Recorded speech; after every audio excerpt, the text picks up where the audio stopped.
এই পরিকল্পনা মতে একদিকে নির্বাচনকালীন সরকার ব্যবস্থা নিয়ে বিএনপির টানা আন্দোলন, অন্যদিকে দশম জাতীয় সংসদ নির্বাচনে সব দলের অংশগ্রহণ নিশ্চিত করতে যুক্তরাষ্ট্র, যুক্তরাজ্য, ভারত এবং ইউরোপীয় ইউনিয়ন সহ বিশ্বের বিভিন্ন দেশের তৎপরতা।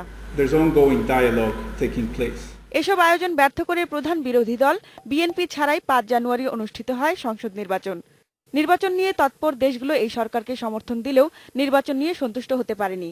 আর তাই নতুন করে সব দলের অংশগ্রহণে নির্বাচনের তাগিদ এখনো তাদের। নির্বাচন নিয়ে কূটনৈতিকদের তৎপরতাকে চাপ মনে করছেন না সরকার। তথ্যমন্ত্রী হাসানুল হক ইনুর মতে সংলাপের দরজা এখনো খোলা আছে, তবে এর জন্য বিএনপিকে চরিত্র বদলাতে হবে। সবাইকে নিয়ে যেরকম নির্বাচন করাটা একটা ভালো পরামর্শ, তেমনি সবাইকে রাজি হতে হবে জঙ্গিবাদ, যুদ্ধ অপরাধ এবং সন্ত্রাস বন্ধ করতে। যতক্ষণ পর্যন্ত সেই ব্যাপারে কোনো আমরা নিশ্চয়তা না পাচ্ছি, ততক্ষণ দেশটা হুমকির মুখে থেকে যাচ্ছে। এই মুহূর্তে সরকারে বা আমাদের প্রথম অগ্রাধিকার হচ্ছে কিভাবে জঙ্গিবাদ, সন্ত্রাস থেকে বাংলাদেশটাকে নিরাপদ করার।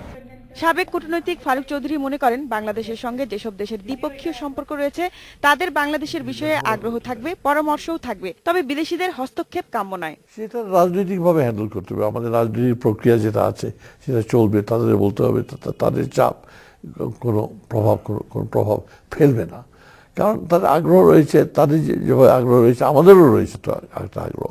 আমরাও তো চাচ্ছি যে সর্বজন গ্রহণযোগ্য একটা নির্বাচন হোক। খালিজাতুল কোবরা, ইন্ডিপেন্ডেন্ট নিউজ, ঢাকা।